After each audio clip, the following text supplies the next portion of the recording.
श्री स्वामी समर्थ. जेव्हा देव तुमच्या घरात वास करतो तेव्हा हे 11 शुभ संकेत मिळतात. जर तुम्हाला रोज सकाळी हे संकेत मिळाले तर तुम्ही समजून घ्यावे की तुमच्या घरात देवाचा वास आहे. ते चिन्हे काय आहेत ते आपण देवाला प्रसन्न करण्यासाठी याबद्दल बोलणार आहोत. बरेच लोक देवासाठी पुष्कळ विधी करतात आणि व्रत पाळतात. देवासाठी सकाळी आणि संध्याकाळी दिवे लावतात.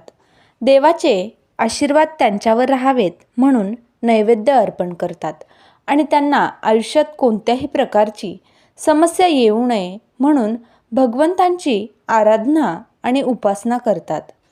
मित्रांनो, हे आपण सर्व जाणतो की देव आपल्यावर खुश आहे की नाही हे आपल्याला कधीकधी समजून येत नाही. पण तुम्हाला माहिती आहे का की तो भगवंत आपल्याला एक इशारा या चिन्हाबद्दल देत आहेत, जे तुम्हाला सांगतात की देवाचे विशेष आशीर्वाद तुमच्यावर आहेत. मित्रांनो, जेव्हा तुम्ही पूजा करता तेव्हा देव तुमच्या घरात राहतो. प्रत्यक्ष किंवा अप्रत्यक्षपणे किंवा जेव्हा ते घरात राहतात तेव्हा तुम्हाला फक्त ते जाणवते. काही वेळा तुम्ही त्यांना पाहण्यास सक्षम असाल. अनेक वेळा असे घडते की देव तुमच्या घरी वास करतो, पण तुमच्या काही चुकांमुळे, तुमच्या काही कृतींमुळे ते परत निघून जातात. कारण त्यावेळी लोक अनेकदा ही चूक करतात की ते पूजा अर्चना तर करतात आणि मध्येच सोडून जातात. हे योग्य नाही आणि यामुळे देव तुमच्या घरातून निघून जातात. तुम्ही हे कधीही करू नका. असे अनेक लोक आहेत ज्यांच्या घरी देव वास करतो, परंतु त्यांना स्वतःला याची जाणीव नसते आणि ते त्याचा अपमान करतात आणि त्याला परत पाठवतात. मी रोज देवाची पूजा करतो असे नेहमी सांगतात, पण तरीही मला देवाचे दर्शन का होत नाही? पण तुमच्या या कृतींमुळे देवाला राग येतो. तर आज तुम्हाला या व्हिडिओमध्ये ती अद्भुत अशी काही चिन्हे सविस्तरपणे मी सांगणार आहे, ज्यामुळे तुम्हाला स्वतःला ओळखू येईल की देव तुमच्या घरी आले आहेत. त्या चिन्हांबद्दल जाणून घेऊया. पुढे जाण्याआधी कमेंट बॉक्समध्ये श्री स्वामी समर्थ नक्की लिहा. तसेच चॅनलवर नवीन असाल तर चॅनलला नक्की सबस्क्राईब करा. तर पहिला संकेत आहे तो म्हणजे जेव्हा तुम्ही झोपलेले असता आणि ब्रह्ममुहूर्तावर तुम्हाला जाग येते आणि दररोज तुम्ही यावेळी उठताल आणि ब्रह्ममुहूर्तामध्येही मंदिराचे स्वप्न पाहिले आणि तुम्ही पूजा करत आहात, मंत्र जप करत आहात, तर देव तुमच्या घरात असल्याची ही चिन्हे आहेत. तसेच ब्रह्ममुहूर्तावर तुम्हाला शंख, एखाद्या मंत्रांचा आवाज, घंटांचा आवाज किंवा कोणी तुम्हाला मंत्र जप म्हणत असल्यासारखे कोणतेही नाव ऐकले तर ते आणखी एक चिन्ह आहे, जे दर्शवते की देव तुमच्या घरात आले आहेत. जेव्हा तुम्ही सकाळी स्नान वगैरे करून तयार होता तेव्हा तुम्हाला एक वेगळाच वास येतो. हा एक असा सुगंध आहे जो तुमच्या घरात कोणालाही जाणवत नाही. फक्त तुम्हालाच तो सुगंध जाणवतो. हा कोणत्याही अत्तराचा किंवा इतर कोणत्याही अगरबत्तीचा, इतर कशाचाही सुगंध नाही आणि हा सुगंध फक्त तुम्हालाच येत आहे. मग हा सुगंध मंदिराच्या परिसरातून येतो की तो घरात कुठेही असला तरी तुम्हाला हा वास येतो. हा वास देवी देवतांचा आहे, ज्यामुळे तुम्हाला कळते की तुमच्या घरात देव वास करत आहे आणि देवाची तुमच्यावर कृपादृष्टी आहे. आता नकारात्मक ऊर्जा त्यांच्या घरात असते, ती आत आल्यास घरातून दुर्गंधी येऊ लागते. पण जेव्हा जेव्हा देव वास करतो तेव्हा सकारात्मक ऊर्जा प्रवेश करते. तुम्हाला सुगंध येऊ लागतो, तुम्हाला प्रसन्न वाटू लागते, खूप छान सुवास येतो, त्यामुळे तुमचे मन पूर्णपणे प्रसन्न होते. जेव्हा तुम्ही पूजा करण्यासाठी जात असाल मग त्यावेळी जर कोणी प्राणी म्हणजे कुत्रा, मांजर, गाय किंवा इतर कोणतीही व्यक्ती जसे एखादा भिकारी, एखादा साधू तुमच्या दारात येत असतील आणि आठवड्यातून हे 3 ते 4 वेळा तुमच्या पूजेच्या वेळी जर होत असेल, तर मग याचा अर्थ आहे की देव तुमच्या घराचे दार उघडण्याचा संकेत देत आहे. देव तुमच्या घरात येत आहेत. कारण गाय हे देखील मातेचेच एक रूप आहे आणि कुत्र्याला भैरवबाबाचे प्रतीक मानले जाते. किंवा एखादा भिकारी आला तर तो सुद्धा कोणत्या ना कोणत्या देवाच्या रूपाने येत असेल, तर आपण त्यांना परत पाठवू नका. ते जर भुकेले असतील तर खायला दिले पाहिजे आणि आदर दिला पाहिजे. आपल्या परीने त्यांना काहीतरी अन्नधान्य द्यावे, जेणेकरून त्यांचे मन संतुष्ट होईल. जर तुम्हाला रात्री झोपताना वारंवार स्वप्न पडत असतील आणि स्वप्नात तुम्हाला देवाचे मंदिर, देवाची मूर्ती किंवा प्रतिमा दिसते, तर याचा अर्थ असा होतो की तुम्हाला देवाचा आशीर्वाद मिळाला आहे. अनेक वेळा असे घडते की तुम्ही एखादी गोष्ट घेण्यासाठी पुढे जाता, पण ते घेताना तुमच्या मनात त्याबद्दल काही शंका निर्माण होतात. सर्व काही सुरळीत झाल्यानंतरही असे काहीतरी घडते जे आपल्याला निर्णय घेण्यापासून थांबवते.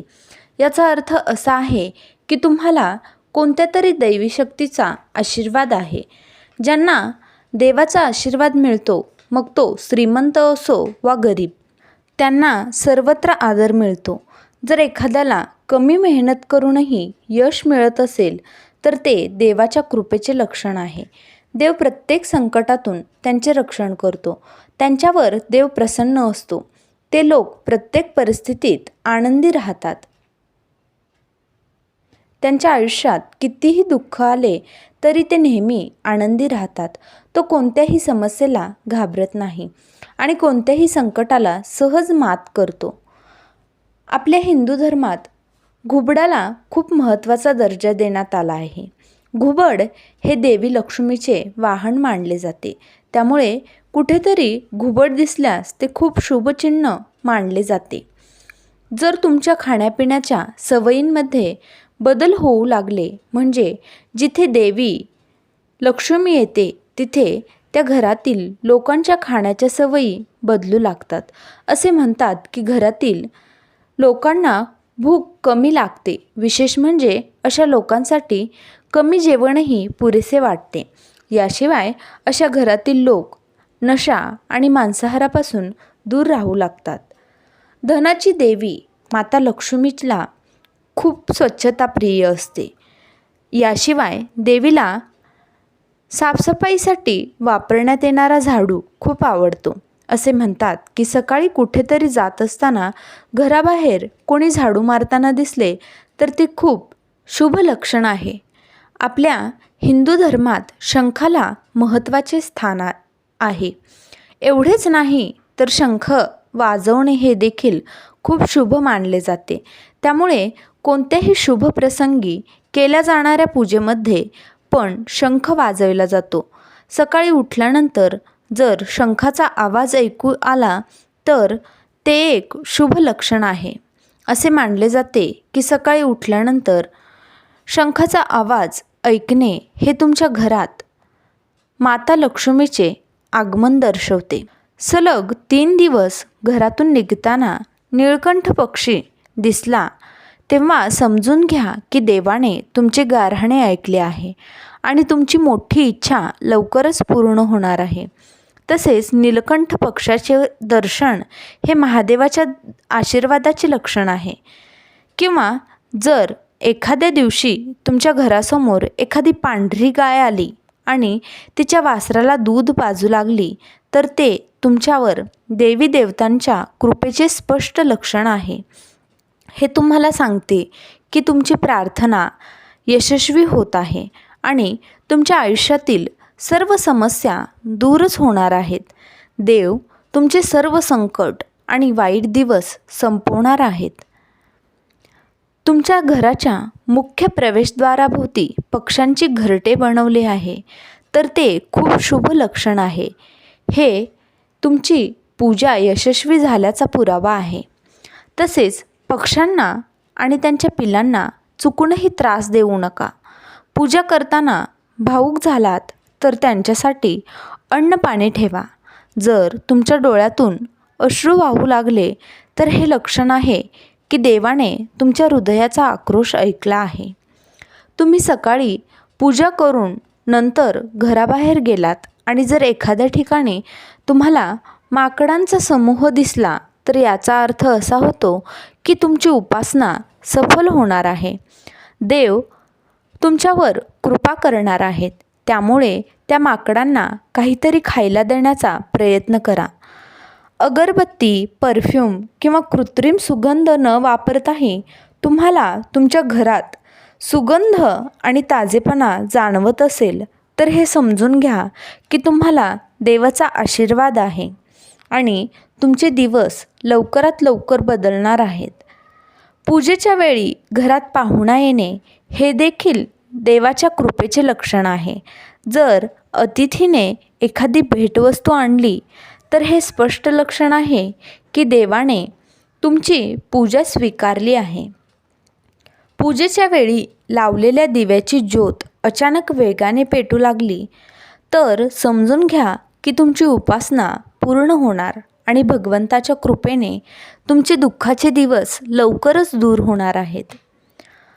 जर तुम्ही अनेकदा पहाटे 3 ते 5:30च्या दरम्यान म्हणजेच ब्रह्ममुहूर्तावर उठत असाल तर हे सुद्धा भगवंतांकडून तुमच्या भक्तीवर प्रसन्न झाल्याचे लक्षण आहे. असे मानले जाते की रात्री 3 वाजल्यानंतर देवी देवतांच्या शक्ती जागृत होतात आणि तुम्हाला देवाकडे खूप काही सांगायचे आहे. त्यामुळे तुम्ही 3 वाजल्यानंतर वारंवार उठणे हे यशाचे लक्षण आहे. त्याचबरोबर रात्री 3 वाजल्यानंतर देवी देवतांकडून मागितलेले वरदान कधीच रिकामे राहत नाही. यावेळी देव तुमच्या प्रार्थना नक्की ऐकतो. जर तुम्हाला तुमच्या स्वप्नात उंच पर्वत आणि तेथून वाहणारा धबधबा दिसला तर तुम्ही नक्कीच यशस्वी होणार आहात. तुमच्या शिक्षणाचा योग्य वापर करून कुटुंब चालवता येत असेल तर ते केवळ भगवंताच्या कृपेनेच शक्य आहे. जगात असे अनेक लोक आहेत जे शिक्षित असूनही शिक्षणाचा योग्य वापर करू शकत नाहीत. चांगले आरोग्य असलेल्या लोकांवर देवाचा विशेष आशीर्वाद असतो. खराब आरोग्याचा तुमच्या शरीरावर परिणाम तर होतोच, शिवाय मोठ्या आर्थिक नुकसानही होते.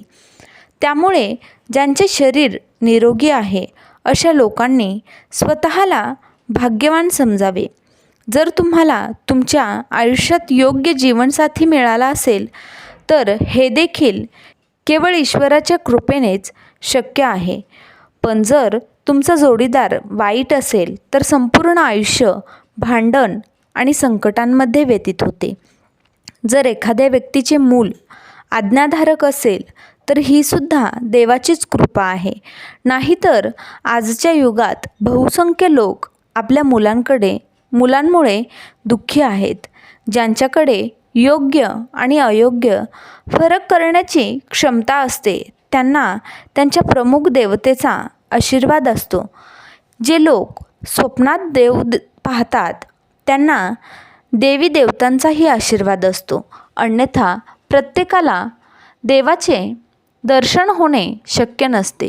ज्या व्यक्तीचा रागावर ताबा असतो, ज्याचे मन शांत असते, ज्याला प्रत्येक परिस्थितीत सामान्यपणे कसे सामोरे जावे हे माहीत असते, तेव्हा अशा लोकांवर देवाचा हात असतो. तेव्हाच हे शक्य होते. देव आपल्याला प्रत्यक्ष स्वरूपात दिसत नाही, पण काही लोक असे आहेत ज्यांना देवाच्या समान मानले जाते, ज्यामध्ये आई वडील, गुरु किंवा ब्राह्मण यांचा समावेश आहे.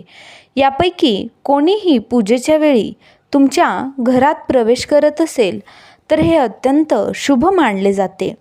तेव्हा त्यांना कधीही घरातून रिकाम्या हाताने परत जाऊ देऊ नका. पूजेच्या वेळी देवाच्या मूर्ती किंवा मूर्तीवरून एखादे फूल किंवा हार तुमच्या इच्छा व्यक्त करताना जर खाली किंवा तुमच्या अंगावर पडले तर ते खूप शुभ लक्षण आहे. याचा अर्थ असा आहे की देवाचे आशीर्वाद तुमच्यावर आहेत आणि तुमची इच्छा लवकरच पूर्ण होणार आहे. तुम्हाला ही माहिती आवडली असेल तर व्हिडिओला एक लाईक नक्की करा. तसेच तुम्ही पहिल्यांदाच माझ्या चॅनलवर आला असाल तर चॅनलला नक्की सबस्क्राईब करा. धन्यवाद.